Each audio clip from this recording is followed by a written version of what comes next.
민중기 특별검사팀이 내일 구속된 김건희 씨에 대한 조사를 진행합니다. 구속 만료를 앞둔 윤영호 전 통일교 세계본부장은 내일 재판에 넘길 방침입니다. 취재기자 연결해 알아보겠습니다. 이준엽 기자. 네, 서울 광화문 김건희 특검 사무실입니다. 네, 김건희 씨 일단 내일 조사에는 나올 방침이죠? 네, 구속 이후 이 버티기로 일관하고 있는 배우자 윤석열 전 대통령과는 달리 내일 조사에도 출석은 할 것으로 보입니다. 관건은 김건희 씨가 조사에서 진술을 할지입니다. 특검은 지난 조사에서 김 씨가 대부분 진술 거부권을 행사했고 이외에도 질문에 대한 답변보단 주로 소회를 말하는 내용이었다고 밝힌 바 있습니다. 김 씨 측은 일단 내일 진술 거부권 행사 여부에 대해서 드릴 말씀이 없다면서 말을 아끼고 있습니다. 내일 조사에선 이른바 명태균 게이트로 불리는 부당선거 개입과 공천 개입 의혹과 관련해서 앞선 조사에서 남은 내용을 확인할 것으로 예상됩니다.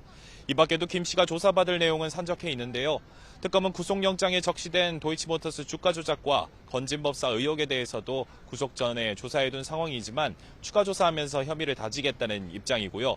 구속에 결정적 사유가 됐다는 평가를 받는 나토 순방 목걸이 의혹 등도 조사 대상이 될 수 있습니다.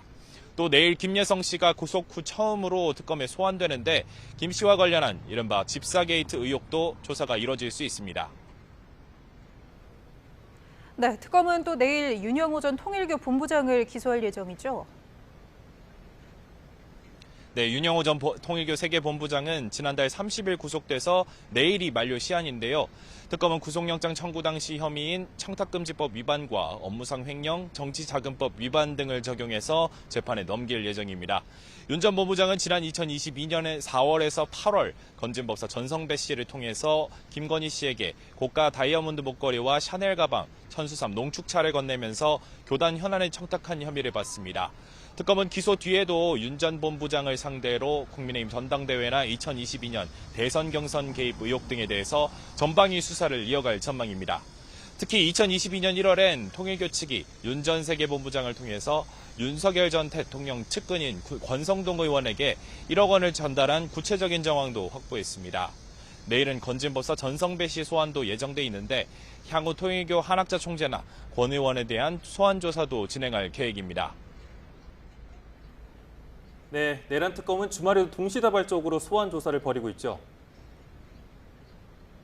네, 우선 평양 무인기 투입 의혹과 관련해서 김용대 드론작전사령관과 이승호 합동참모본부 작전본부장을 피의자 신분으로 불러서 조사하고 있습니다. 김 사령관은 이번이 네 번째 피의자 조사고 이 본부장은 피의자 신분으로 전환된 뒤 첫 조사인데요. 특검은 윤석열 전 대통령이 비상계엄 선포 명분을 만들 목적으로 드론사의 평양 무인기 투입을 지시했는지와 함께 이 과정이 합참 의장을 건너뛰고 이뤄졌는지 따져 물을 것으로 보입니다. 지난달 법원은 특검이 청구한 김 사령관의 구속영장을 기각했는데 특검은 추가 조사 내용 등을 토대로 구속영장 재청구 여부를 검토할 계획입니다. 특검은 또 언론사 단전단수 의혹과 관련해서는 박현수 서울경찰청장 직무대리를 참고인으로 불렀고 서울구치소 수감 중인 노상원 전 정보사령관도 참고인 자격으로 불러서 계엄 핵심 인물로 꼽히는 노 전 사령관과의 유대관계를 형성해서 입을 여는 데에도 힘을 쏟고 있습니다. 끝으로 최상병 특검 진행 상황도 전해주시죠.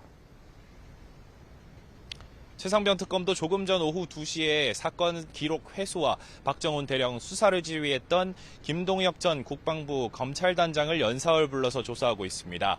직권 남용 혐의 피의자 신분인데 지난 13일 첫 조사와 그제, 어제에 이은 네 번째 특검 조사입니다. 특검은 김 전 단장이 2023년 8월 2일 해병대 수사단이 경북경찰청에 사건을 넘겼을 때 초동 수사 기록을 회수하고 박 대령에 대해서 수사를 지휘한 인물로 보고 있습니다. 주사에서도 최상병 수사 기록 회수 과정과 박 대령 표적 수사 의혹 등을 따져 물을 전망입니다. 지금까지 김건희 특검 사무실 앞에서 전해드렸습니다.